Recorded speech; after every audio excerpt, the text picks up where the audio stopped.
17번째 시간이죠. 구원론 2단 교리인데 오늘은 침례와 연관된 부분 다뤄보려고 합니다. 침례로 거듭난다는 오해, 침례로 거듭난다는 2단 교리들이 있는 거죠. 침례에 의한 중생이라는 표현을 씁니다. 이거는 이제 영어로 발음 baptismal regeneration 그런데 regeneration이란 말이 이제 거듭난다는 말이에요. 보통 신학자들이 중생이라는 표현을 쓰는데요. 중생, 거듭남 같은 말이거든요. 같은 말입니다. 밥티즘으로 거듭난다, 물로 거듭난다 라는 말이에요. 그래서 이제 이것을 침례로 번역하는 사람들이 있고 세례로 번역하는 사람들이 있고 어떻게 번역하든지 간에 중요한 것은 이 행위를 통해서 거듭나게 된다 라고 말하는 것이 이단이라는 얘기예요. 물론 세례라는 용어 자체도 이단적인 표현이긴 하지만 어쨌든 더 이 교리의 이단 교리의 핵심은 뭐냐면 뿌리냐 잠기는 것도 중요하고요. 세례나 침례나 용어 정을 설정도 중요하지만 이 행위를 통해 거듭나거나 이 행위를 통해서 구원받거나 이 행위를 통해서 죄 씻음 받거나 이런 개념이 들어가면 안 된다는 얘기예요. 이게 아주 이단 교리라는 사실을 아셔야 됩니다. 로마 카톨릭 그들은 당연히 침례라는 표현 대신 세례라는 표현을 쓰긴 하지만요. 그리스도의 교회, 몰몬교, 안식교, 여호와 증인 등등 많은 이단들이 침례를 행해요. 참 이상한 게요. 천주교 빼놓고 나머지 이단들은 꼭 침례를 행해요. 그래가지고 이제 이 일반 교회들에서 침례 행하면 이상한 거다라고 보는 경우도 있어요.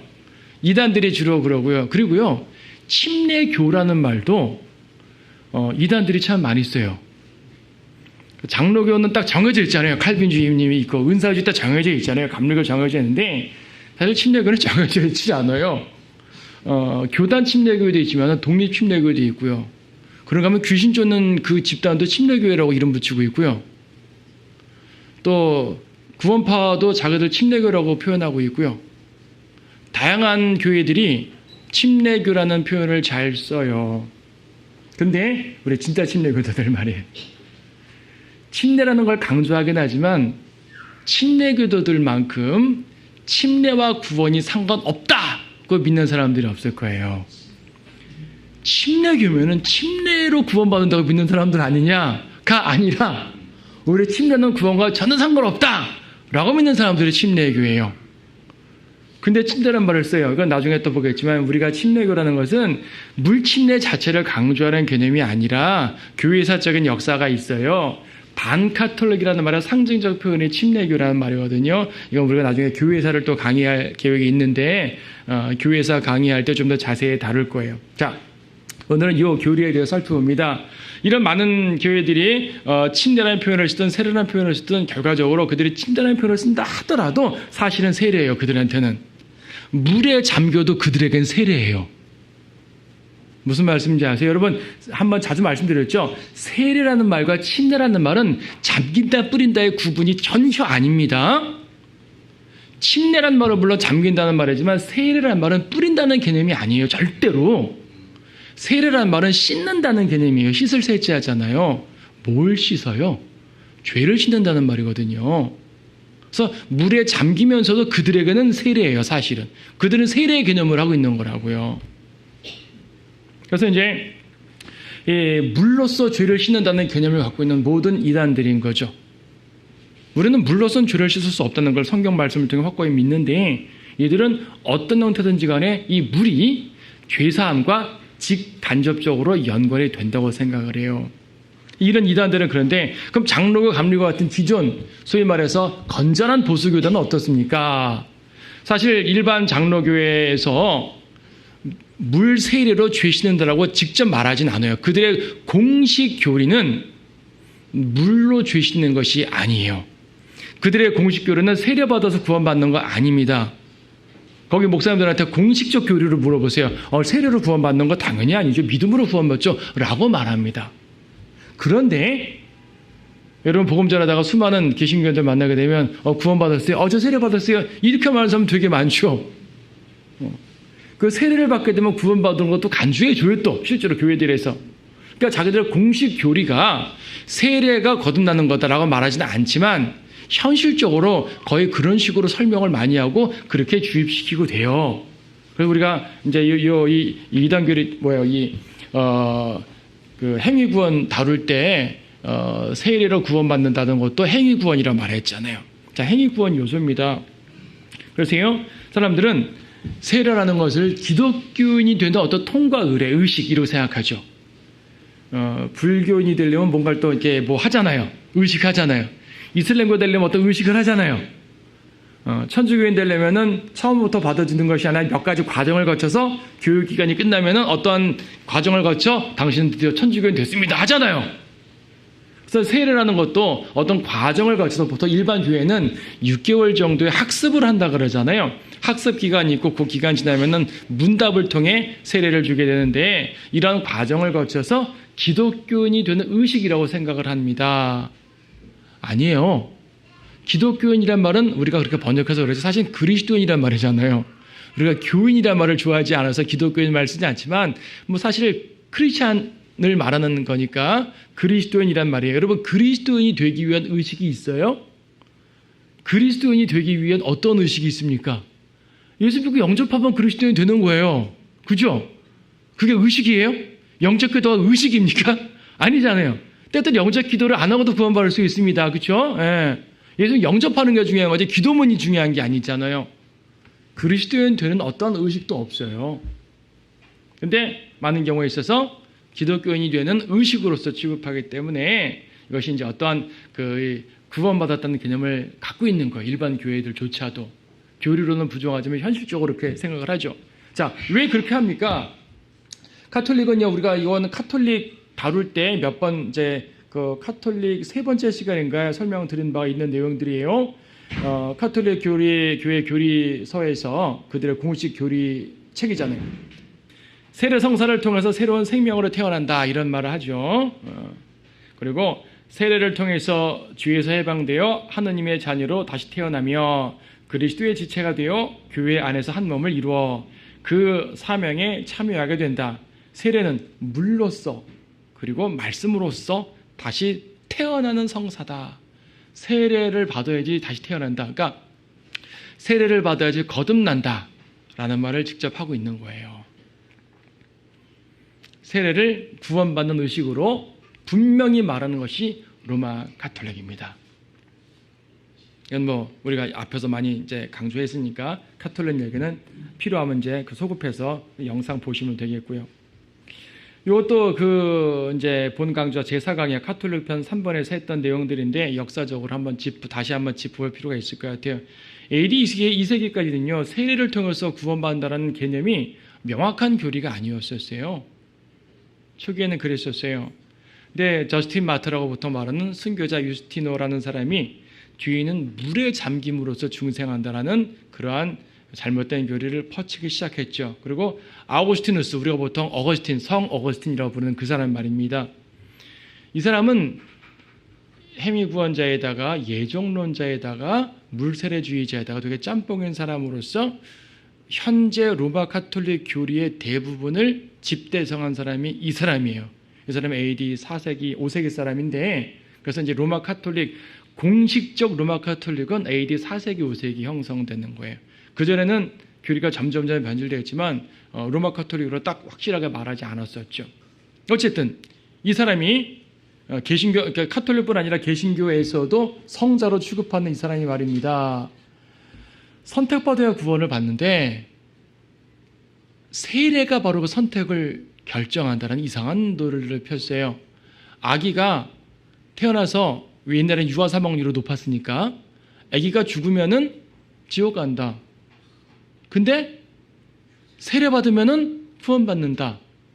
그래서 믿는 부모라면 가능하면 빨리 세례를 줘야 된다. 유대인도 8일 만에 할례 받지 않았느냐. 그러니까 빨리 세례를 주는 것이 좋다. 라고 주장을 하는 거죠. 그래서 세례 받고 죽으면은 안심을 하는 거. 그래도 그나마 우리가 천국 갔겠지 하고 안심을 하는 거예요. 세례 안 받고 죽어도 애기들은 천국 갑니다. 그쵸, 구원 받습니다. 그쵸?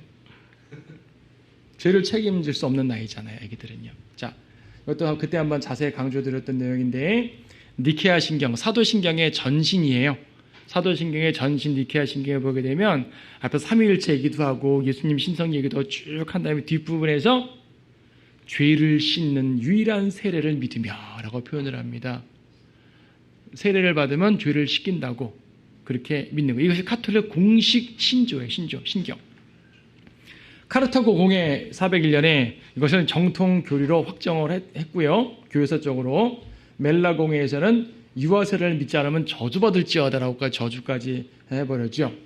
카를로스 대왕, 보통 샤를만이라고 말하는 그 사람, 카를로스 대왕은 유아세례를 국법으로 제정했고요. 그래서 AD 10세기부터 유럽은 태어날 때부터 모두가 세례를 받고 시작합니다. 그래서 온 국민이 세례받은 사람들이에요. 그럼 온 국민이 가톨릭 교인이죠. 근데 누군가가 성인이 돼가지고 성경을 통해서 이게 아니었네, 이렇게 믿는 게 진짜 믿는 거구나 하고 예수님을 믿었어요. 그리고 저 산골짜기에서 어떤 그리스도인들이 내려와가지고 침례를 베푸네요. 이게 진짜 믿음이구나, 침례 받았어요. 그럼 이 사람은 뭡니까? 어릴 때 받았던 유아세례를 부정하는 거죠. 부정한다는 얘기는 가톨릭 교회를 부정한다는 거죠. 가톨릭 교회를 부정한다는 얘기는 가톨릭 국가를 부정한다는 거죠. 그 사람은 국민권 박탈이죠. 단지 교회에서 쫓겨나는 게 아니라 국가에서 보호를 못하는 사람이 되어버리는 거죠. 그래서 국가교회가, 국교가 무서운 거예요. 국교가. 많은 사람들은 기독교를 국교로 삼으면 좋겠다고 하는데 기독교 국교되면 큰일 납니다. 기독교 국교되면요, 제도권 똘똘무치 에큐메니칼 국교, 기독교, 그 사람들이 중심돼가지고요, 우리 같은 사람들은 다 이제 이 숙청 대상이 되는 거예요. 진짜예요. 우리는 종교의 자유를 원하는 거지 기독교 국가를 원하는 것이 절대 아니거든요. 종교의 자유는 우리 침례교도들, 믿음의 선배들이 피로써 이루어냈다. 이 부분도 이제 다음에 교회에서 할 때 자세하게 강조드릴 부분입니다. 어쨌든 개혁주의자들에게 전수가 되는데, 개혁주의자들은 세례에 의한 구원 개념은 좀 가톨릭보다는 좀 약화가 됐지만 그래도 여전히 유아세례 같은 걸 주장함으로써 이렇게 해야지 하나님의 자녀가 된다는 개념을 떨쳐버리지 못하고 있어요. 결과적으로 모든 기독교가 이 누룩에서 벗어나지 못했다는 겁니다. 그중에 그래도 일반 교회에서는요, 직접적으로 세례받아야 구원받는다, 침례받아야 구원받는다라고 직접은 말하지 않거든요. 공식적으로는. 공식적으로 말하는 교단이 하나 있어요. 우리가 볼 땐 이단인데 일반 개신교회에서는 이단이 아니라 그냥 기독교 교단으로 포함시켜주는 교회가 있죠. 바로 그리스도의 교회라는 교단입니다. 우리가 당연히 그리스도의 교회인데 교회의 교단 명칭 자체가 그리스도의 교회라고 있어요. 교회 이름 자체가 그리스도의 교회. 이 사람들이 침례로 거듭난다는 것을 그들의 공식적 교리로 채택을 합니다. 이 사람은 이제 캠벨파 장로라고 말하는데, 장로교 출신이었던 알렉산더 캠벨이라는 사람이 19세기 초에요. 1800년대, 1830년대 그때쯤에 이제 독립을 하면서 교회를 세웠는데, 이 사람은 초대교회의 회복을 주장해요. 여러분, 초대교회 회복 되게 멋진 말 같죠? 오늘날 기독교회가 많이 타락했으니까 초대교회로 들어가죠. 되게 멋진 말 같아요. 근데 여러분, 초대교회는요, 우리가 초대교회의 정신을 본받는 거 정말 중요한 거죠. 그런데 초대교회 교리를 본받으면 곤란해요. 초대교회란 말은 사도행전적 교회를 말하는 거거든요. 사도행전의 교회는 물론 아주 그냥 이 성령 충만하고 담대하고요, 목숨을 두려워하지 않고 복음 전파했던 그런 용기 있는 기독교라는 그런 관점으로는 우리가 당연히 본받아야 될 교회 맞습니다. 그런데 사도행전 특히 앞부분에 있는 교리들은 신약교리하고 매치가 덜 돼요. 왜냐하면 십자가 이후로 교회 시대는 경륜은 바뀌었지만 아직 충분한 계시를 받지 못했잖아요. 교회에 대한 계시가 충분치 못했단 말이에요. 교회에 대한 계시는 사도 바울을 통해서 주어지는데 사도 바울이 아직 구원도 받지 않았을 때고, 그렇죠? 그래서 이제 교리들이 신약 교리가 완전히 정착되지 않은 상태인데 초대교회라는 이유만으로 무조건 본받는다, 곤란하죠. 그래서 그들이 환원 운동이라는 표현을 쓰고 있어요. 근데 이들이 말하는 초대교회 회복에 대한 개념은 다른 것이 아니라 사도행전 2장 38절의 대표적인 말입니다. 사도행전 2장 38절 보게 되면 2장 38절에서 베드로가 그들에게 답변하기를 회개하라. 그리고 죄들을 사함받은 것으로 인하여 너희 각자는 예수 그리스도의 이름으로 침례를 받으라. 그리하면 너희가 성령의 선물을 받으리라 라고 되어 있는데, 이 구절을요, 죄 사함을 위한 침례를 받아야 죄 사함 받는다 라는 식으로 해석을 해가지고 그렇게 변개된 성경들이 많습니다. 그렇게 해석을 해가지고 침례를 구원의 표식으로 생각을 합니다. 물론 그들이 직접적으로는요, 침례받아야 구원받는 게 아니에요. 믿음에 받는 거예요. 라고 말합니다. 제가 예전에 이 이제 그리스도의 교회 관련된 내용들을 글로 썼더니 그리스도의 교회 목사 한 분이 전화가 와가지고 우리는 믿음으로 구원받지 침례로 구원받아 말하지 않아요. 라고 막 따지는 거예요. 잘 알지도 못하고 왜 그렇게 비판하오? 하면서 따지는데 말을 몇 개 돌려서 물어봤죠. 그러니까 침례는 죄사함과 전혀 관계없단 말이죠? 라고 물어보니까 아니 전혀 관계없는 건 아니고요. 하면서 말을 돌려가지고 결과적으로 침례를 받아야 죄사함 받는다는 것을 인정하고 말았어요. 그 사람들의 말은 뭐라고 말하냐면 침례의 효능은 물이 아니라 고백에 있습니다. 라고 말하죠. 그 말은 맞는 것 같아요. 물에 어떤 능력이 있어요? 물은 능력 없죠. 천주교에는요, 물도 능력이 있어요. 그래가지고 그냥 물로 막 하면 안 되고요. 성수여야 되죠. 성수 만드는 방법이 있어요. 카톨릭 그거 보게 되면 그냥 아무 수돗물 하면 안 돼요. 거기다 뭘 타고 해가지고 성수를 만들어요. 뭐 신부가 축사도 당연히 해야 되겠지만, 근데 그런 거 아니란 말입니다. 물 자체는 아무런 능력이 없어요. 믿음의 고백이 중요하죠. 이 말 자체는 맞는 것 같죠. 근데요, 여기 함정이 있습니다. 뭐냐면 그 사람들이 믿음의 고백이 중요하다고 말할 때 이것은 침례받을 때의 믿음의 고백이 중요하다는 말이에요. 그럼 침례받기 전에도 믿음의 고백했을 거 아니에요. 물론 예수님 믿자마자 침례받는 경우가 가장 좋죠. 물론 그게 제일 좋지만은 적어도 최소한 몇 시간의 차이가 있을 거 아니겠어요. 며칠에 몇 달의 차이가 있을 수 있죠. 우리 오늘 침례받으신 형제님들 구원받고 꽤 오래 후에 침례받은 경우도 있는데 사실은 가장 빨리 받는 게 좋지만 어떻게 하다 보니까 좀 늦춰졌어요. 그렇다고 구원에 지장이 있는 건 아니잖아요. 처음 예수님을 믿고 고백한 그 고백, 그 믿음의 고백은 여러분 구원을 위한 고백이었을 거예요. 그렇죠? 난 죄인이고요. 지옥 갈 수밖에 없는데 예수님이 날 위해 십자가 죽으심으로써 나를 구원한 걸 믿습니다. 그 십자가의 보혈로 내 죄를 다 씻은 걸 믿습니다.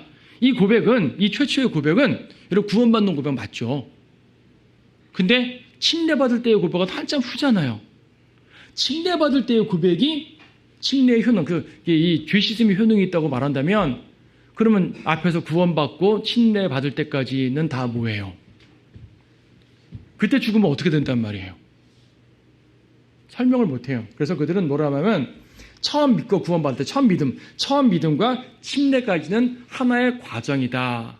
그러니까 이렇게 설명하는 그쪽 목사도 있어요. 처음 믿는 것은 수정란이 생기는 거고 침례받는 건 태어나는 거다. 이렇게 설명하기도 해요. 그래서 이제 이것을 믿음과 침례까지의 과정을 하나의 과정으로 이해하면서 결과적으로 침례까지 와야지 구원이 완성된다고 생각을 하는 거죠. 그러면 행위구원 맞죠? 네, 행위구 2단 교리가 되는 거예요.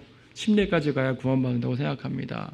자, 이 교회가 어떻게 믿든지 저는 이 교회에 대한 관심이 있는 게 아니고요. 왜 사람들이 이렇게 오해를 하게 되었을까? 한번 몇 가지 성경 구절을 찾아봤으면 좋겠습니다. 지금 우리 읽었던 사도행전 2장 38절 말씀이요. 어떻게 되어 있습니까? 베드로가 그들을 답변하기를 회개하라. 그리고 for the remission of sins를 어떻게 번역했냐 하면 죄들을 사함받은 것으로 인하여 라고 말해요.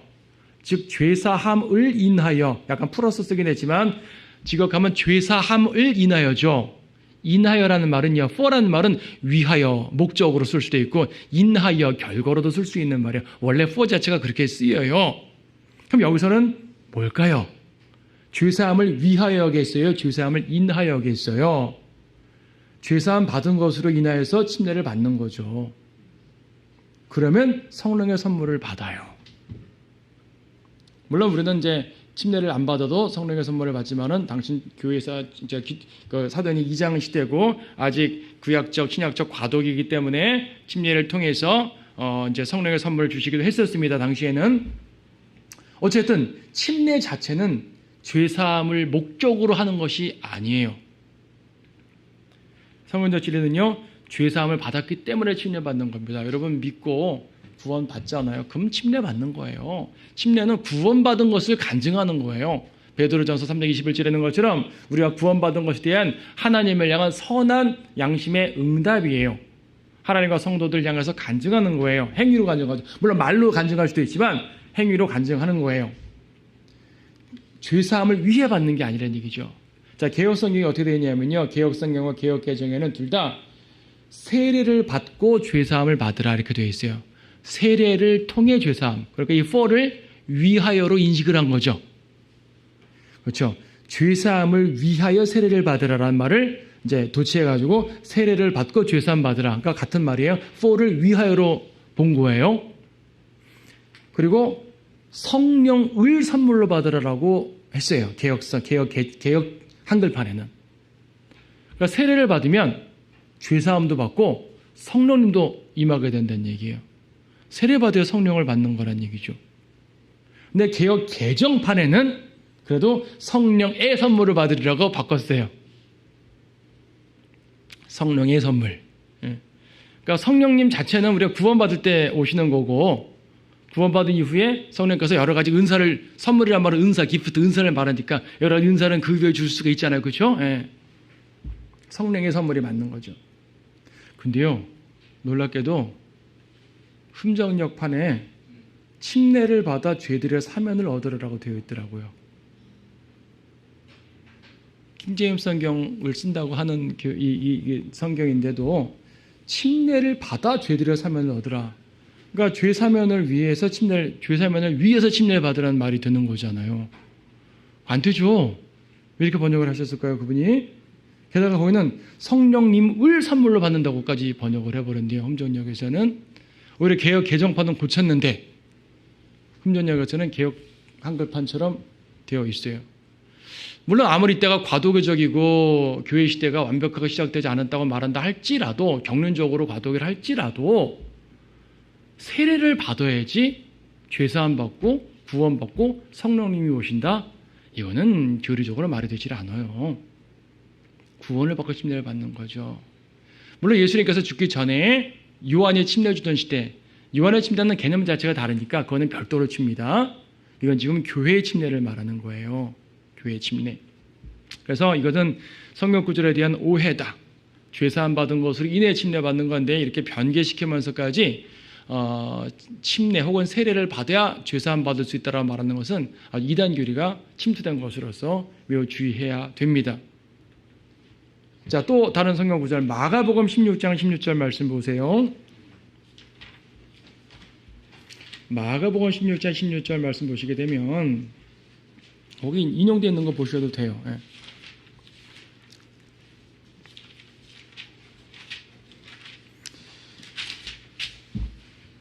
믿고 침례를 받는 자는 구원을 받을 것이나 믿지 않는 자는 정죄함을 받으리라. 이 구절은 명백하잖아요. 침례를 받아야 구원받는다 그러네요. 그래서 이건 너무 명백하니까 반박할 수가 없네요 라고 생각할 수가 있죠. 여러분 잘 보면 답이 보여요. 성경 구절을. 이걸 굳이 환난 때 이렇게까지 안 봐도 돼요. 물론 이제 이 부분은 전체적으로 교리적으로 마가복음 뒷부분은 환난 때 내용이 강해요. 왜냐하면 뱀을 집어도 그러니까 뱀들을 집어도 독을 마셔도 해를 입지 않는다는 말은요, 대환난 때 주님이 특별히 보호해 주시는 사람들에 대한 언급이거든요. 교리적으로는 그래요. 그래서 이 부분들을 교리적으로 환난 때로 적용할 수도 있어요. 그런데 굳이 그렇게 보지 않고 일반적으로 봐도 답은 보여요. 자, 보세요. 여기서 믿고 침례를 받는다는 말은요, 한 어휘예요. 믿는다 플러스 침례받는다가 물론 단어 자체는 두 개의 단어지만 연결된 개념입니다. 한 명령이에요. 믿고, 그러니까 믿기도 하고 침례도 받아야 구원받는다가 아니라 믿고 침례를 해야 구원받는다는 말이에요. 이건 무슨 말인 거 아니? 연결된 거는 두 명령이 아니라 한 명령입니다. 한 명령. 마태복음 28장에 보더라도 모든 민족을 가르치고 침례를 주고 그랬잖아요. 지금은 이렇게 믿고 침례받는 것이 교회의 사정이나 개인의 상황에 따라서 서로 약간 거리가 떨어질 수도 있지만 원래는 믿는 즉시 받는 게 제일 옳죠. 좋고. 성경적으로도 사도행전 8장에서도 이디오피아 내시가 마차 타고 가다가 복음 듣고 구원 받았어요. 그러니까 가는 도중에 저 물이 있네요. 저 침례 주세요. 당신 확실히 구원 받은 거 맞아요? 예, 받았습니다. 오케이. 침례 줬단 말이에요. 그의 믿음의 고백을 확인하고 바로 침례 줬단 말입니다. 그러니까 믿고 침례라는 것은 뜸을 들이는 것이 아니라 연결된 개념으로서 받아들여지던 시대였었어요. 당시에는. 특히 그때가 어떤 시대였습니까? 박해의 시대잖아요. 박해의 시대는요, 침례까지 받음으로써 난 구원받았어라고 확실하게 말하는 사람들을 그리스도인으로 여겼어요. 물론 하늘에서는 구원받는 즉시, 믿는 즉시 하늘 백성으로 등록됐겠지만 사람들 앞에는 그렇게 보여지지 않죠. 배교하는 사람들이 워낙 많다 보니까 그 박해 가운데서도 침례를 받고 난 그리스도인이요라고 고백하는 것이 중요했었던 시대예요. 박해 시대에는 지금도 박해받는 곳에선 그래요, 사실은요. 그래서 침례는 별도의 명령이 아니라 침례까지 받아야 구원받는다는 말이 아니라 믿으면 당연히 침례를 받는 그러한 개념에서 말할 때 믿고 침례, 구원받는다는 말이 되는 거죠. 자, 왜 그렇게 말하면 제 말이 좀 이렇게 억지 같을지 모르지만 억지가 아닌 게 보세요. 지금 이제 앞에 이 구절의 앞부분은 구원의 조건이었어요. 믿고 침례가 구원의 조건이었죠. 그럼 정죄의 조건은 뭐죠? 정죄함을 받으려. 정죄의 조건은 믿지 않는 자는 정죄를 받으려 되어 있죠. 되어 있어요, 안 되어 있어요? 이 구절에서 지금. 그러면 침례가 구원의 조건이라면 정죄의 조건도 믿고 침례를 받지 않는 자는 정죄를 받으리라고 되어야 되지 않아요?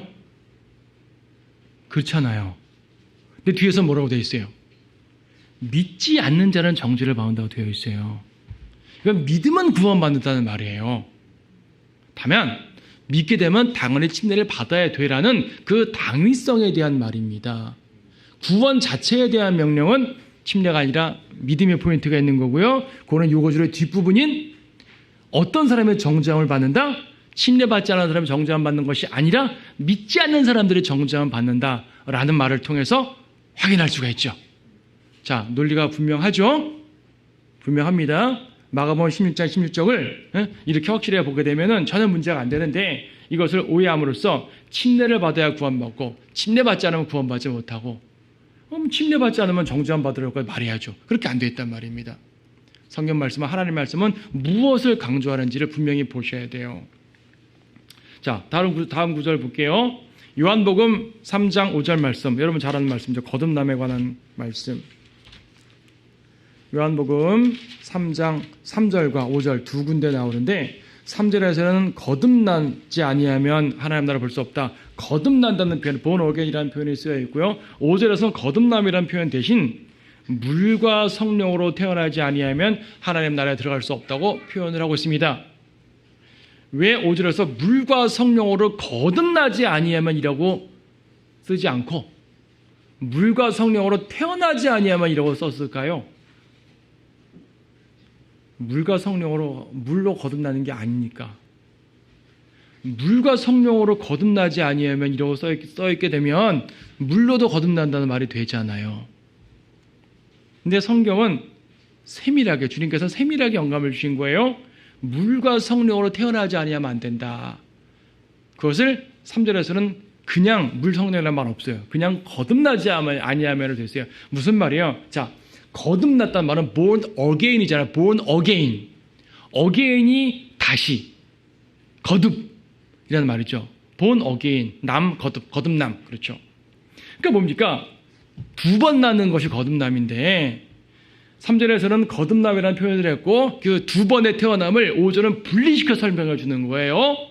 두 번의 태어남 중에 한 번은 물이고 한 번은 성령이라는 얘기예요.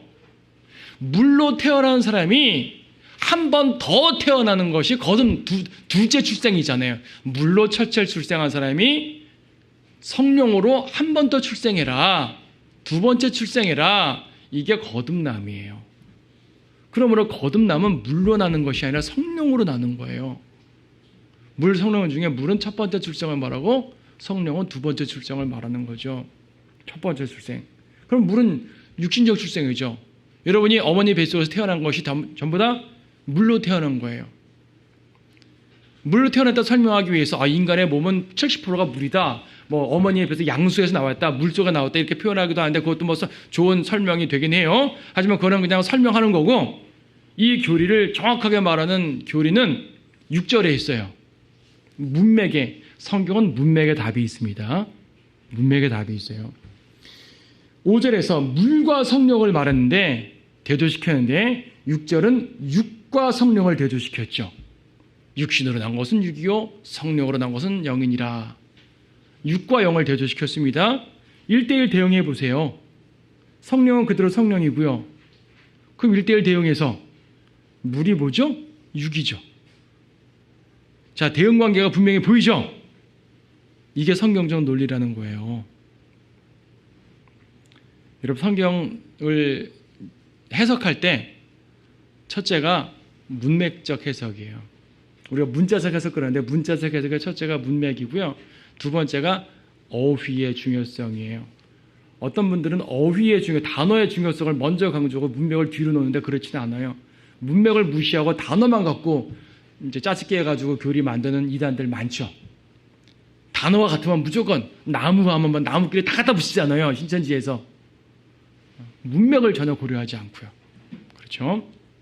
문맥적으로 정확히 물과 성령의 대조, 육과 성령의 대조. 그렇기 때문에 성령으로 태어났다는 얘기는 영적 출생이고 물로 태어났다는 얘기는 육신적 출생을 말하는 겁니다. 그러니까 이 세상의 모든 사람은 100% 물로 태어난 거예요. 물로 태어난 거 갖고는 안 된다는 얘기죠. 물로 태어난 사람이 한 번 더 태어나야 되는 것. 이게 바로 거듭남입니다. 니코데모는 물로 태어난 상태인데 예수님이 한 번 더 태어나라고 말씀하신 것이었어요. 당시 유대인 랍비로서 그 진리를 깨닫지 못했죠. 주님께서 3장 5절 이후에 쭉 넘어가면 3장 16절 내용도 나오고 하여튼 뱀이 들려올린 것처럼 인자도 들려올린다 이런 얘기 쭉 나오잖아요. 3장에 보게 되면 이게 다 뭡니까? 네가 거듭나려면 십자가의 보혈을 믿어야 돼. 나를 믿어야 돼. 이 교리를 좀 쭉 설명해 주시는 거예요. 어쨌든 여기서 물은 육신적 출생입니다. 그러므로 물은 절대로 세례가 아니에요. 그러므로 세례는 거듭남과 아무런 관계가 없어요. 근데 이 물을 거듭남의 요소로 보니까 요한복음 3장을 그렇게 해석하니까 그렇게 오해를 하는 거죠. 한편 베드로전 1장 23절에서는 말씀으로 거듭난다는 말을 하고 있네요. 베드로전서 1장 23절에서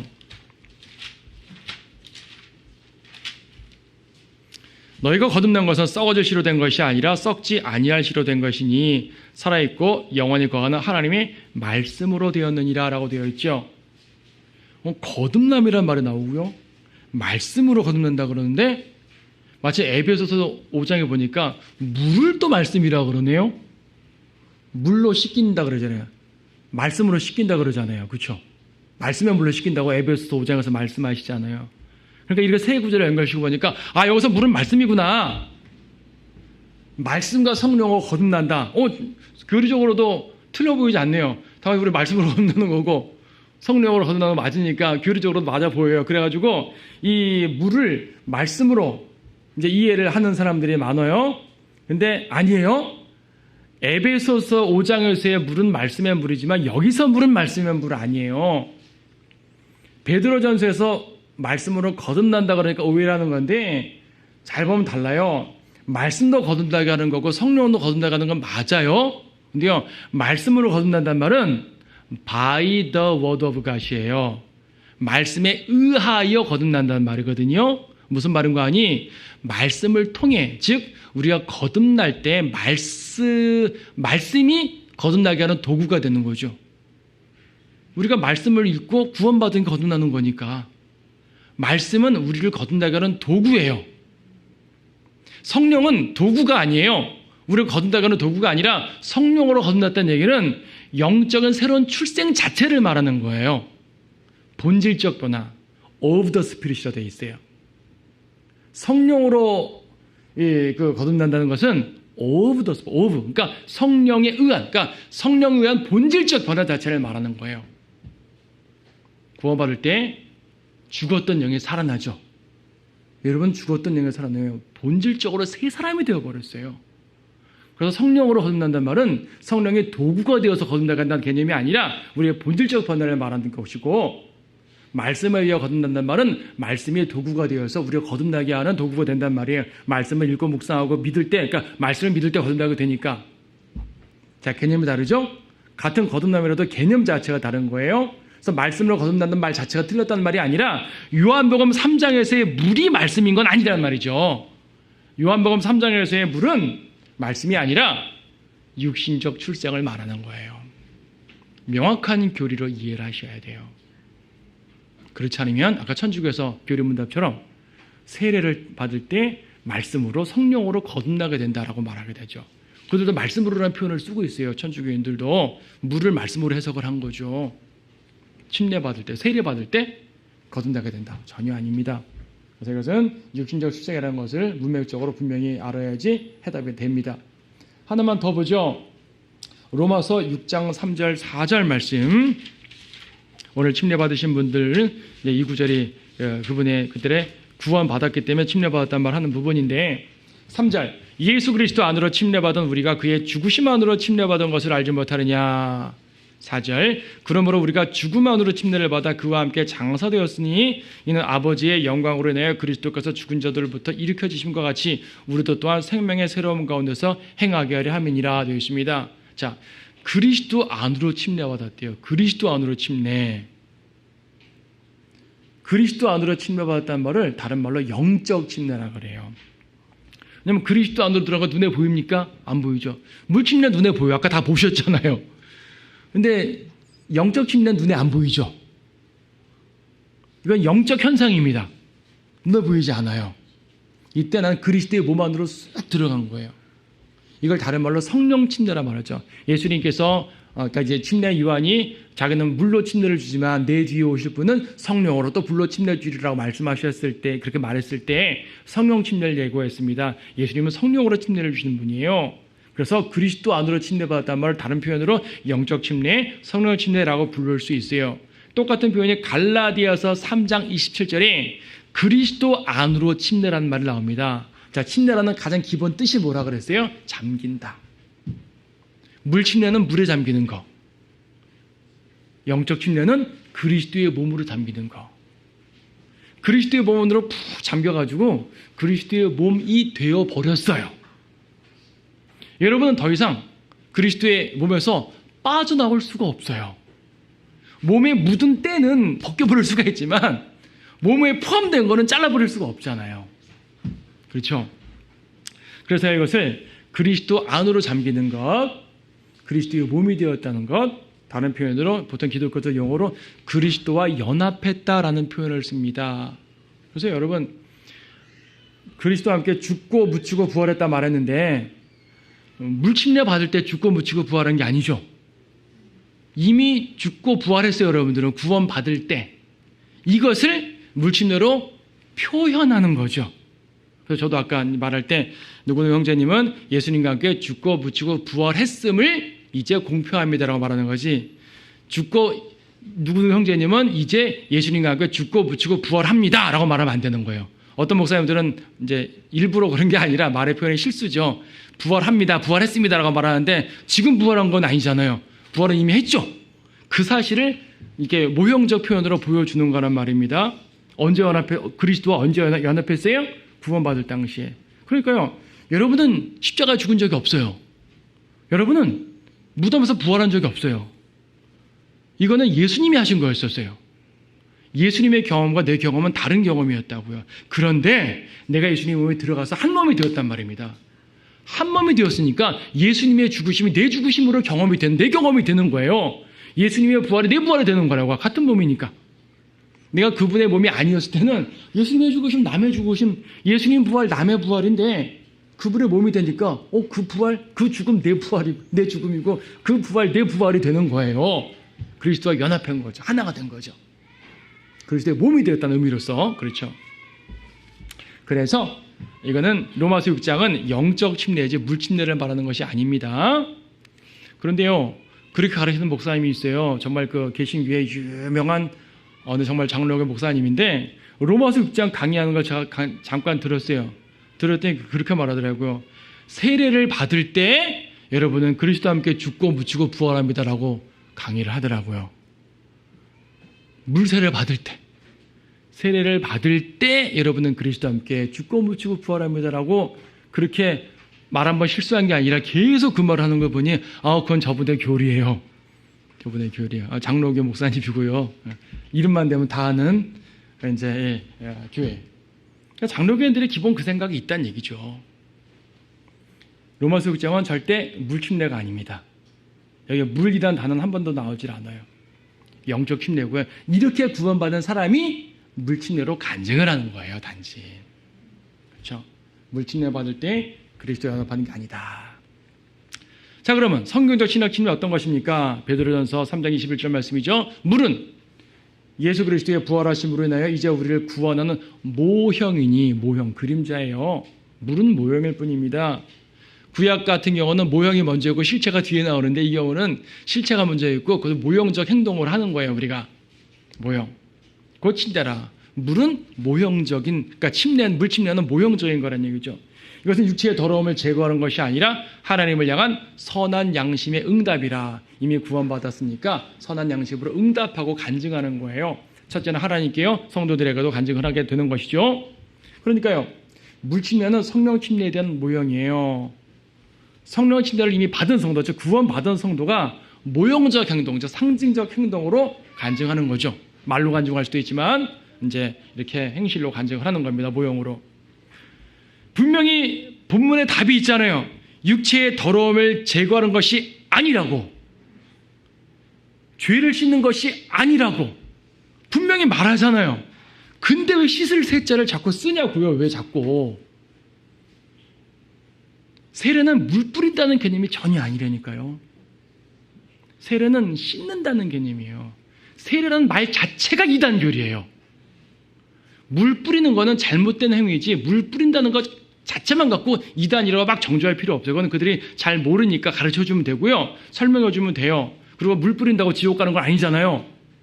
물 뿌리는 건 비성경적 행위지만은 정말 이단은 물 뿌리는 것이 아니라 세례라는 말을 쓰는 것 자체가 이단교리라고요. 영어에서는 밥티즘이라고 그러죠. 그 사람들은 물을 잠겨도 밥티즘 그러고 뿌려도 밥티즘이라고 그래요. 그러니까 뿌리거나 잠기거나 밥티즘이라고 말하는 겁니다.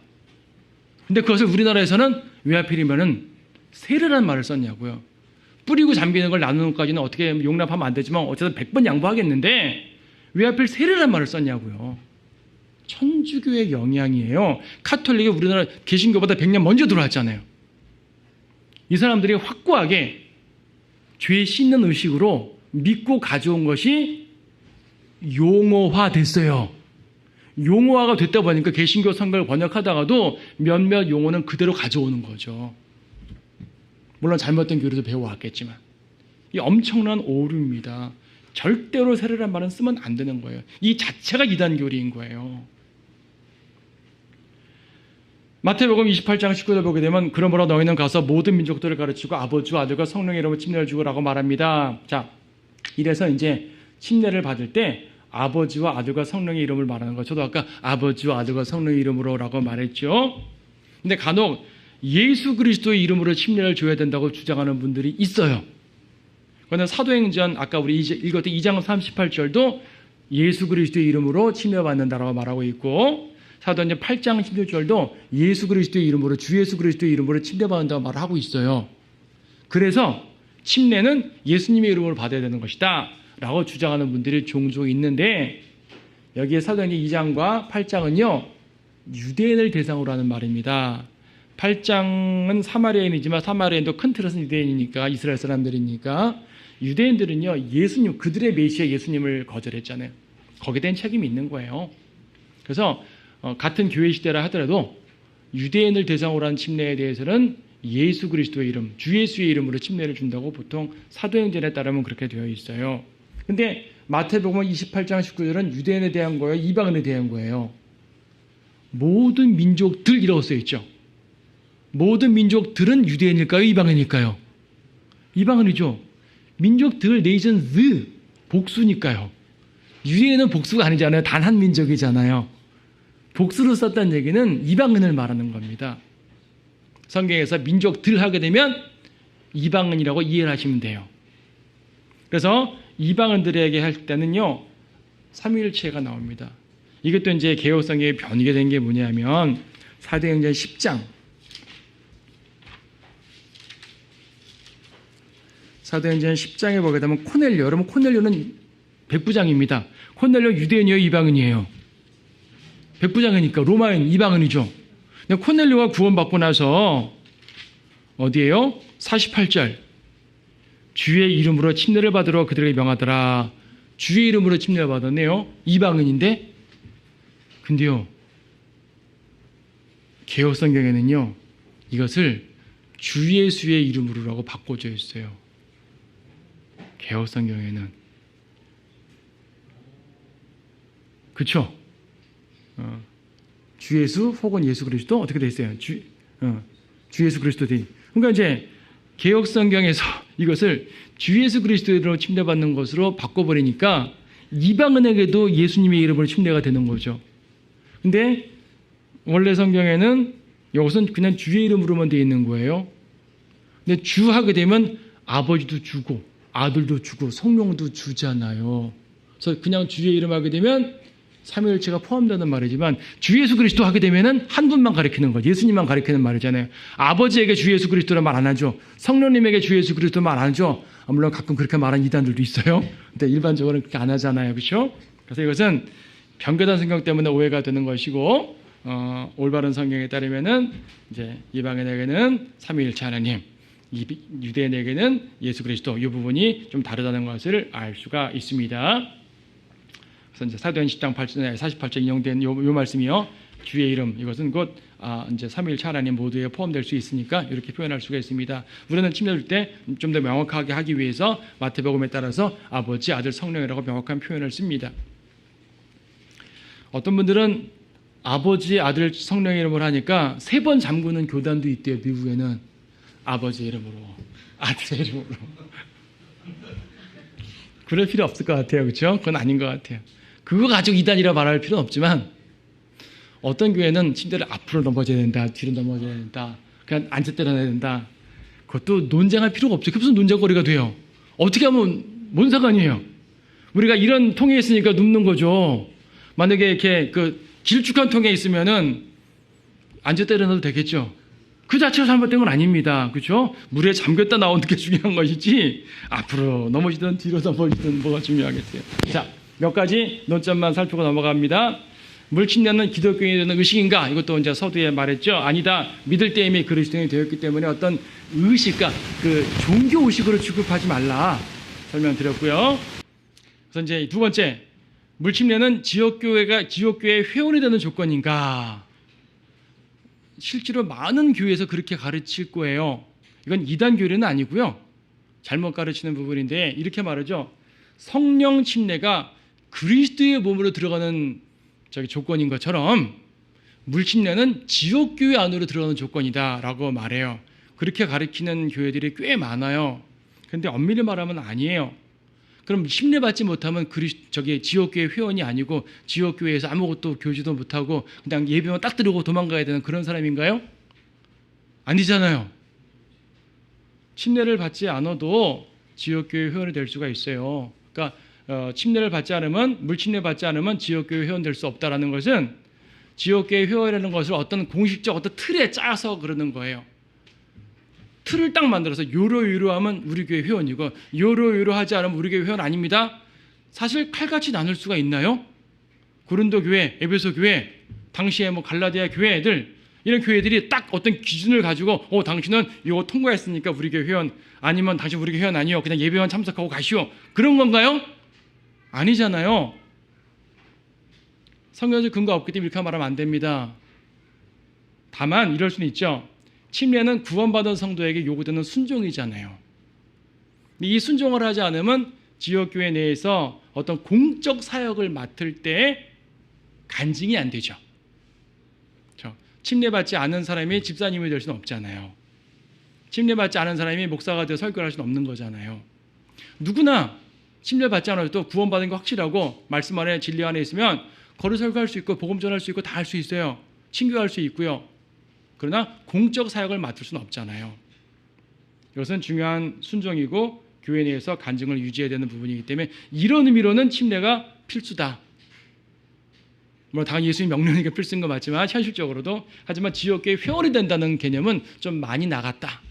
그래서 이것은 이단교리 개념은 아니지만 저는 인정하지 않습니다. 그래서요, 침례를 받아야만 주의 만찬에 참여할 수 있는 것인가? 이것도 역시 2번을 가르치는 교회들은 당연히 그렇게 가르쳐요. 침례를 받아야 물침례를 받아야 지역교회 회원이 되고 침례를 받아야지 주의 만찬 참여할 수 있습니다. 그래서 목사님들이 앞에서 말할 때 침례를 이렇게 주의 만찬 참여할 때는 거듭나서 침례를 받아야 주의 만찬 참여합니다. 침례 받지 않은 분들은 먹지 말아 주십시오라고 정중하게 요청하는데 전 한 번도 그런 적이 없어요. 구원 받지 않는 사람은 먹지 마십시오. 혹은 죄 가운데 있으면 먹지 마십시오. 라고 말하죠. 침례는 필수적인 상황이 성경 내에서 직접 말하고 있지 않습니다. 침례를 받아야만 주의 만찬에 참여하는 것은 아니에요. 왜냐하면 주의 만찬 자체가 고린도전서 11장에 보게 되면 예수님의 죽으심을 기억하는 거잖아요. 예수님의 죽으심을 기억하는 게 침례를 받아야만 기억하는 거 아니죠. 또한 고린도전서 10장 17절에서는 구원받은 성도가 우리가 한 빵이라 그럽니다. 이거 제가 다른 시간에도 말씀드린 것 같은데 마지막으로 한 절만 보세요. 고린도전서 10장 17절 말씀에서 이는 우리 많은 사람이 한 빵이요 한 몸이기 때문이며 우리가 모두 그 한 빵에 참여하기 때문이라. 주의 만찬과 연관된 문맥인데요. 우리 자체가 한 덩어리의 빵이라고 말하고 있어요. 이게 뭡니까? 우리가 모두 구원받았기 때문에 그리스도의 몸으로 한 몸이다라는 말이잖아요. 그걸 상징하기 때문에 빵을 띄워 먹는 거니까 한 몸이다. 근데 침례받지 않은 사람이 빵에 참여할 수 없다면 침례받지 않은 사람은 우리 한 몸이 아니란 말이잖아요. 당신은 우리의 몸이 아니니까 빵에 참여하지 마시오. 근데 우리는 침례받아야 한 몸이 되는 게 아니라 구원받으면 한 몸 되는 거거든요. 그렇죠? 구원받으면 한 몸 되는 거고 침례를 통해서 간증하는 겁니다. 침례는 당연히 예수님이 명령이니까 당연히 받아야 되는 건 맞지만 침례를 안 받았다고 해가지고 어떤 상황에 따라서 받지 못했다고 해가지고 우리와 한 몸이 아니다? 그건 말이 되지 않죠. 우리가 한 몸이면 빵을 띄지 말아야 될 이유도 없는 거고요. 그렇죠? 그래서 저는 지금까지 주의 만찬을 할 때 침례 여부와 관계없이 구원받은 여부만 가지고 그렇게 주의 만찬을 행했고요. 어쨌든 침례라는 것은 구원받은 성도들이 하나님과 성도들 앞에서 선한 양심의 응답으로서 간증하는 것이다가 핵심이고 물이 세례든 침례든 어떤 형태든지 간에 이것이 죄 사함과 연관돼 가르친다면 그 자체가 이단교리라는 이것으로 분명히 깨닫고 사람들이 잘못된 말을 할 때 올바로 가르쳐 주시고 여러분이 그리스도의 몸에 들어와 있다는 사실 자체에 얼마나 감사한지 항상 감사하며 그 은혜를 누리는 여러분 됐으면 좋겠습니다.